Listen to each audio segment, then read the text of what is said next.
All right, my name is Abdullah Hamed, and I'm going to talk to you today about how to profit from outside of your game. So why do we care about helping you guys make more out of your games? Is that if we wanted you to publish more of your games on the App Store, we would like you to actually be able to sustain that. We want your last game to be able to fund the next game, regardless of the platform. Like Mike mentioned earlier today, there was a new metric of what we call the app poverty line, which is $500 per month. And it ranges between 41 to 61% on different platforms. And we don't think that's enough. We want to help you make more money. So most of the things that we usually do is optimize our game and look internally into our game. The things that we all learned about, and we have probably went to a couple workshops about this, focus on the core loop, your retention, your metrics, user acquisition. But all of you guys know this, right? And what I'm trying to teach you guys here today is to build more on that fan base. Make sure, build that fan base that will actually help you to monetize and create that kind of extra shell around your actual game. So I'm going to talk to you about influencers, and that's how that will help you do new acquisition to your game, as well as focus on content creators, and that will help you a lot with retention. And then I'm going to also talk about alternative revenue sources. The idea is to really have you think outside of your game and not just think inwards. So do games have fan bases? Absolutely. This is the World Championship of League of Legends. They fill out stadiums. On the Twitch streams, there was over 300,000 concurrent viewers at that time. And Newzoo is estimating that esports are going to reach about 500 million in market size by 2017. So let's talk about influencers a bit, and how do you encourage them? So these influencers are pretty much the early adopters. If you read a book called Crossing the Chasm, a lot of people in startups have read that book. Pretty much tells you to go into try to focus on these influencers and early adopters, because those are the people who are really going to help you get over that hump from just a niche product into an actual mainstream product.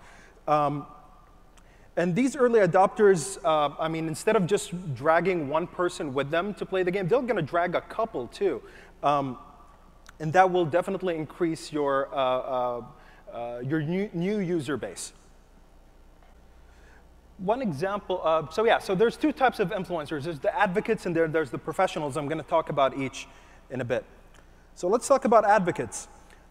Disney did an amazing job when they did Club Penguin. They actually did not sick their lawyers after 9-year-olds for creating stuff based on their IP. They actually encouraged it. So they published all the fan art that the kids were doing in Club Penguin and posted it on their websites and on the actual website of Club Penguin. And that really encouraged kids to just go back to their schools and talk about their fan art and how Disney chose it to be there. And that got everybody in the school to come and play the game, increasing the user base from that school. And that's just free user acquisition right there. Another really interesting thing that you can do is just talk to your players. Talk to them during events, during live streams, like what Vlambeer did here is complete genius. I think Vlambeer is the first, they're the first people to actually do what they call performative game development, where they actually stream the game development process, talking with their fans, and actually having the fans influence some design decisions within the game. And that's how you cultivate these advocates within your game, and for them to talk to other players to buy your game, even before the game is even launched. And now we can talk about professionals. Everybody knows PewDiePie, of course. But let's get this straight. PewDiePie is not going to talk about your game. From what I heard, he's a little bit busy these days, too. But there's thousands, 200,000 and more on Twitch, on YouTube that want to be the next PewDiePie. And those are the people who you really should focus on. And And the way to really get those professionals to talk about your game is very similar to the way that you try to get your players to convert into paying players within your game. Treat them the same way you treat your players. Lower friction as much as possible when you're trying to communicate with these professionals. First of all, you need to choose the right professional that you want to target. I mean, you can't go to a person that does Minecraft streams, for example, and try to get them to do streams for your intense action game. The fit is not there. So try to find a professional streamer or a media person that actually his content fits your type of game. As well, with your email that you send to these professionals, make sure that you got all the assets that they need to actually create content about your game. Make sure that there is art, there is videos, there is just text on why they should care about your game and why they should stream it. Have you guys ever heard of Press Kit before? It's actually a tool, very useful. It's actually open source, and it was created by Vlambeer themselves. And it's a way to really create press kit pages that are very friendly. They're becoming kind of an industry standard to a lot of indie developers. So that's one way to really lump everything else together into one page and a press kit, and provide that to the professional that you're trying to approach. Also, make sure that you know these professionals and how they consume their media. For example, if they're an iOS user, don't send them an Android build. Make sure you send them a build that is suitable to the way that they stream things. If they're a Mac user, don't send them a PC version. Make sure that you reduce friction as much as possible when you're communicating with these professionals. So let's talk about the content creators. So there are two types of content creators. There are people who do tutorials and actual educational pieces about your game, how to play the game, how to master it, how to unlock, how to defeat this boss on level 4, stuff like that.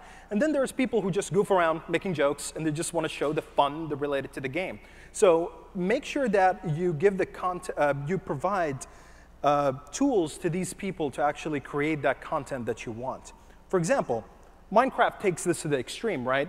I mean, the whole game is built on content creation from the users themselves. Every time a movie comes out, like Hunger Games or something like that, you'll find content that was just ready. Some other person made that content. And that creates value within your game. And that retains user a lot better within your game, too. Trivia Crack is another game. They started with, it's kind of a trivia type of game on mobile. Right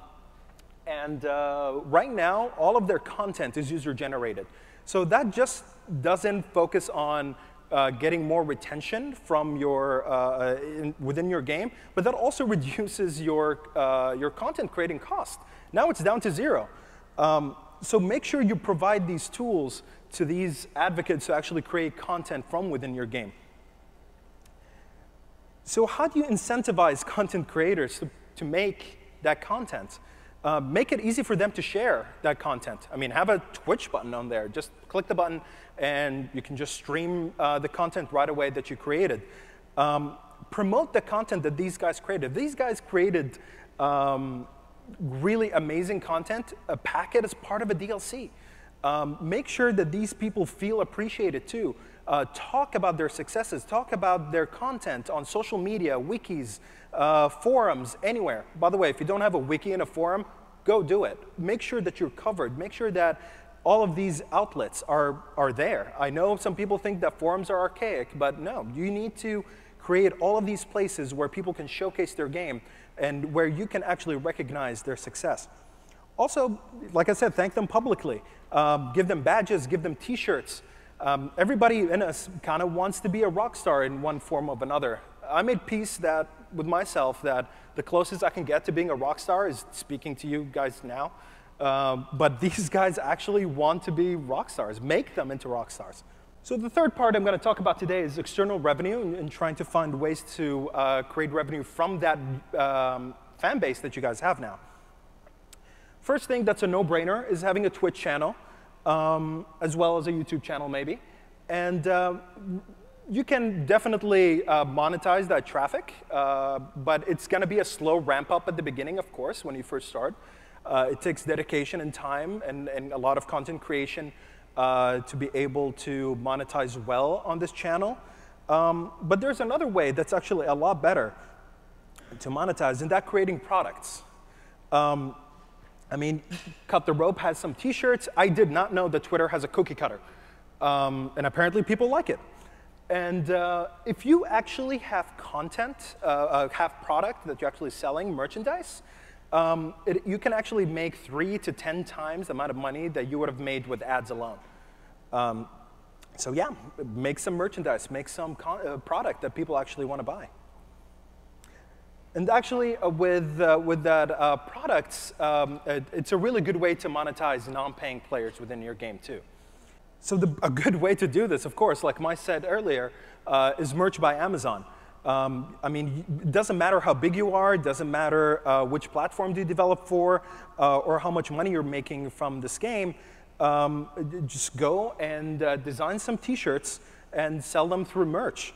I mean, so what Mike mentioned this earlier, you know, what type of shirts that you should make, you know, like 3 to 4 different colors, and put your either achievements. You already have that art, right? I mean, you got the achievements from your game, you got your art, your characters, your levels, anything like that. Just start designing your shirts and take care of them, you know? Like the same way you want to make your game look pretty, make sure that these products and merchandise look pretty too. And one piece of information that is not mentioned here that I think is pretty interesting is that sales go up a lot more when you have a lot more characters within your shirt. So try to lump in a bunch of characters in one shirt and sell those. Those do a lot better than just a single character. But also the option of having single characters is not a bad idea. So let's recap a little bit. Focus on influencers. Those will get you new users. Help them reach their audience, give them the tools, give them a version of the game that has all the levels unlocked. Have a version of the game with their character in there somehow. It's a special version that's not available in public. That's an idea. Just have that and give it to those influencers and have them getting excited about your game and expressing their excitement too to everybody else that's following them. Build content creators from within your game, and that will increase your retention. Help them be successful, give them the tools to create their own content within the game, and showcase their content, websites, wikis, social media, whatever, and make them rock stars. Thank them. Make sure that they feel appreciated. For example, if the game had a chat system, for example, change their color of their avatar or something like that to be special, and that will let other people know that that's a special person. People like to feel special, and make your content creators feel like rock stars. And the third is build your other revenue streams. Subscriptions and revenues from Twitch and YouTube can be a good way to monetize your community. Ramping up that traffic can be just a little bit hard at the beginning, but we can always go with merchandise and sell some products about your game, and that will be a really good monetization strategy for your IP outside of your game. Thank you very much. Here's a survey link. Tell me what you guys think about my performance today. If you want to learn more about merchandise, there's merch.amazon.com, as well as create a Twitch channel at twitch.tv. And follow me on Twitter at indiesaudi.com, indiesaudi, I mean. And yeah, if you want to know more about what we do at Amazon App Store and know more about how to develop for the Amazon App Store, there's developers.amazon.com/blog. And what else? Yeah, Mike was telling me that please register for merch today with the same email that you used to register for the talks. And ping Mike, contact Mike, let him expedite your account so you can start with merch as quick as possible.